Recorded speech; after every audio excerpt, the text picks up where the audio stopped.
好，咁今次咧又係妝片啦。咁上次咧就化咗一個比較濃嘅除夕派對妝啦。咁今次咧其實就想化一個新年妝嘅。咁因為就係農曆新年啦。咁但係今次咧就會同上次一個相反嘅，因為上次化咗個咁濃嘅妝咧，今次就化翻一個自然少少嘅節日妝啦。咁大家都知啦，新年你會去好多拜年啊，去花市啊，好多親戚朋友屋企嘅都唔適宜化咁濃嘅。咁上次嗰個妝咧就用咗好多 matte tone 嘅眼影啦，就去化一個眼妝。咁今次咧我就會咧用一啲比較珠光感重嘅透明感少少嘅眼影啦，咁就去化依個新年妝。咁同埋咧都會為咗配合新年咧化翻個酒紅色嘅唇妝嘅，咁就會比較有少少新年氣氛啦。雖然今日都係着中袖好熱，咁但係咧希望個妝會有翻少少農曆新年嘅氣氛啦。我哋咁首先咧，今次都會用翻一個比較薄少少嘅 base 咧，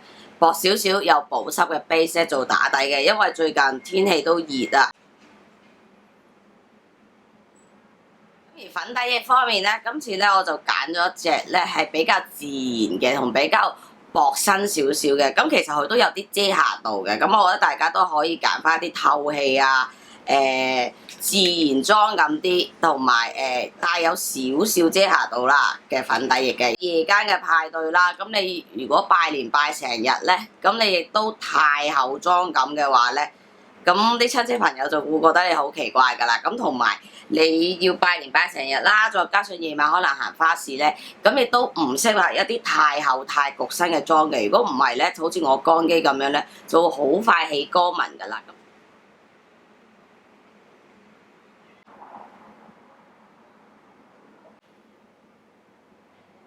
咁講咗啦，今次係要一個比較薄少少嘅底妝，咁所以咧今次都係用遮瑕液就夠啦。個黑眼圈啦，咁同埋咧我會遮少少咧，好似依幾粒咧係比較重嘅斑嚟嘅，係我塊面最大最深個斑㗎啦。咁同埋咧遮少少唇邊呢啲鼻底，咁就夠啦。呢個暗影棍做翻日常嘅 shading 啦。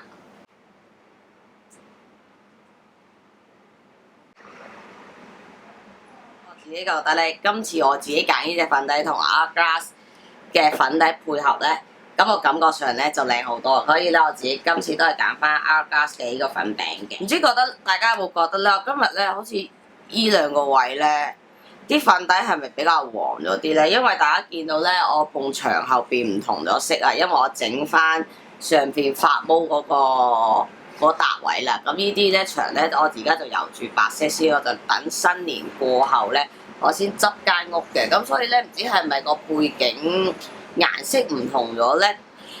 咁所以搞到咧，我自己喺個 mon 度睇到咧，依兩個位咯，依兩個位。好似好黃咁樣樣，但係其實我頭先熄機照個鏡咧就冇嘢嘅，個妝就冇嘢嘅。咁雖然我依隻粉底係偏黃通嘅，但係其實啱面，我啱我自己面同頸嘅色嘅。但係我就喺個 mon 度就睇到咧，除咗額頭依個比較受打光個位令之外，我今日覺得塊面咧比較黃咗少少，我覺得可能係。我陣間試下推高翻個 eye 數睇下點先，因為好黃面婆啊，我驚大家以為個粉底。我推高咗個 eye 數啦，唔知大家覺得有冇分別啦？邊個畫面好啲啦？咁大家咧可以留言話我聽嘅。咁因為一幅新嘅牆咧嘅顏色唔同咗咧，咁個受光能力又唔同咗啦，咁所以咧今次顏色方面咧我都係大家咧，如果中意自然嘅咧，其實可以唔打嘅。咁我自己咧就慣咗咧。打陰影係必須嘅。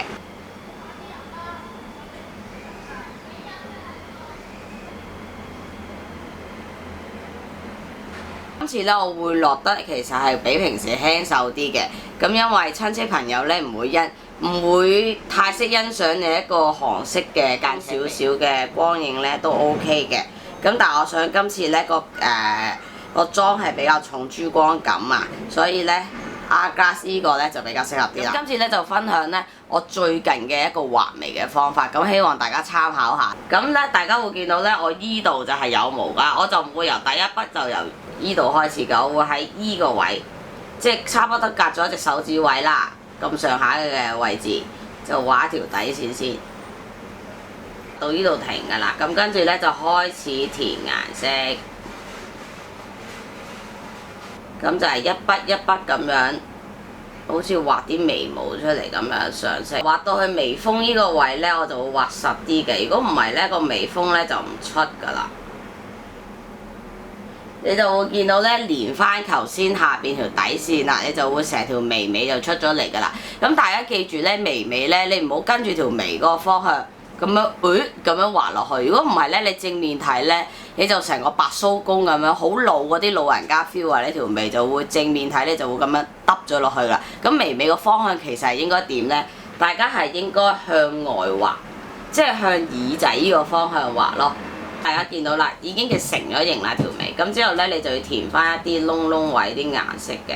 我之前有個輪廓嘅影片講過㗎啦。咁其實眉頭呢都有修飾咧鼻型嘅效果嘅。咁呢個位呢，我就唔會係打橫畫，係一直直畫，就好似畫翻啲眉毛生長嘅，就由下邊畫上去咁樣一條一條向上畫。人咧收眉毛呢，就唔會留我平頭先畫呢個位呢個1cm 嘅眉毛嘅。咁我自己呢，就唔會掹呢幾條毛嘅，因為呢，你畫眉嗰陣呢，好似我頭先咁樣畫呢。咁嗱你大家會見到呢，我而家咁樣畫咗條眉呢，個鼻有係直咗嘅感覺嘅。但係如果依度呢，依個位呢係完全冇毛嘅話呢，你用人工畫上去呢，其實人哋睇落去呢，你就會比較假嘅，就會覺得你依執呢就真係僭建出嚟。所以呢，依幾條毛呢，我係唔會掹咗佢。到攞一個斜角掃，將頭先所有眉毛嘅顏色咧推勻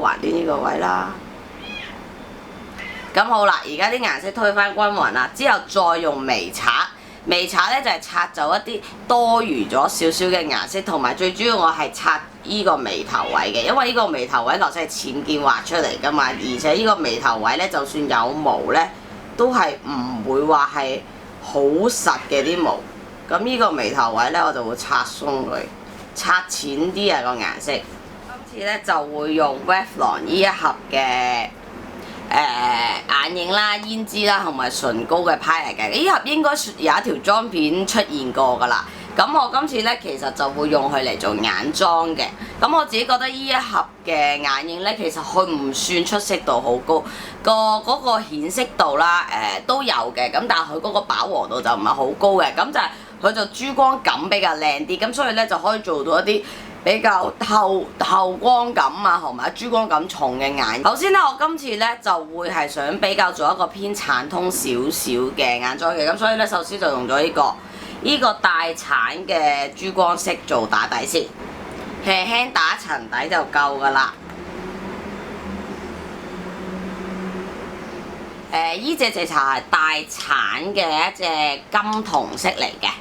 咁我就會攞佢嚟做眼影嘅主色，咁就成個眼蓋呢油咗呢隻色，連下眼線嗰個位呢都油埋呢隻色，咁大家呢就可以動直支筆尖呢咁樣篤，蹬一蹬，咁就可以呢畫落下眼線嗰個位度。咁我哋就要呢隻就係有啲一個大灰啦，灰嘅金屬啡色嚟嘅。咁咧就畫喺雙眼皮嘅接線位，做一個上下嘅眼影漸變。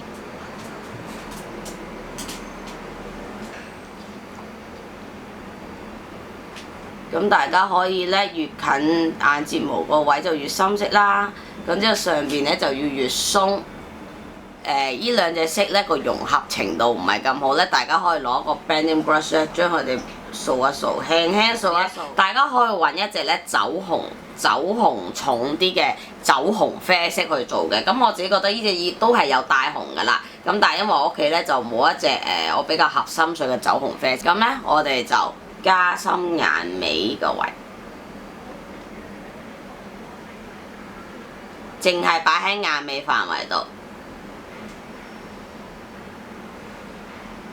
中今日係一個農曆新年去拜年嘅妝，咁就深色嘅地方呢，就唔好化得太多。所以頭先我都講呢，我用咗一隻唔係話真係好顯色嘅啡色呢，去做一個深色嘅輪廓。呢隻真係深色嘅呢，亦都唔會放得太多。反而我頭先講嗰啲淺色啊、閃色呢，我會放得重少少。換個超細數，就帶一啲呢隻酒紅啡色落下眼線嗰個角位度，即係依個角位。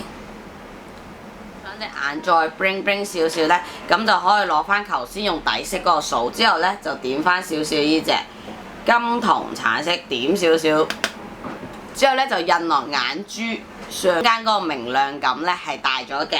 咁跟住呢，就攞呢一支乾淨嘅掃，咁之後呢，我哋用翻呢個。呢個頭先攞嚟打底嘅珠光色，咁就畫眼頭呢度，大家可以開埋呢個角位嘅嘢啦。我哋就用啡色、深啡色嘅眼線筆做內眼線嚟嘅，咁咧就係畫翻條普通少少眼尾延長就夠啦，你都唔好懟到上太陽穴。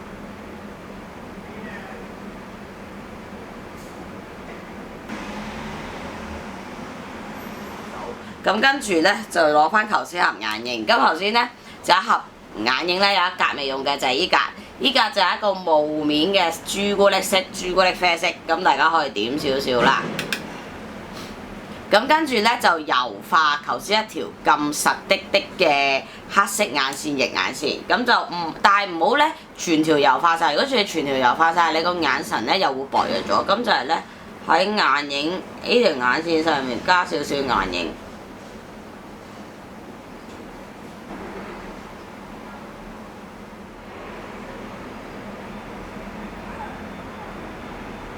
所以咧都係用翻 MJ， 因為 MJ 除咗夠黑之外咧，佢個重點其實多數擺喺纖長嗰度啊。咁你又纖長又黑嘅睫毛咧就討喜啲嘅，咁就唔會話你成把線好濃密嘅。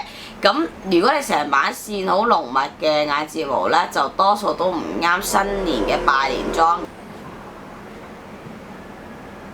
今日嘅胭脂咧，其實我就揀咗一隻咧。帶有少少珠光嘅玫紅色，咁都係放翻喺 shading 位。先呢又拍唔到個唇妝啊，咁大家呢，我喺度講一次啦。咁首先呢咪用呢個nude色打底嘅，咁用咗佢嚟打底之後呢。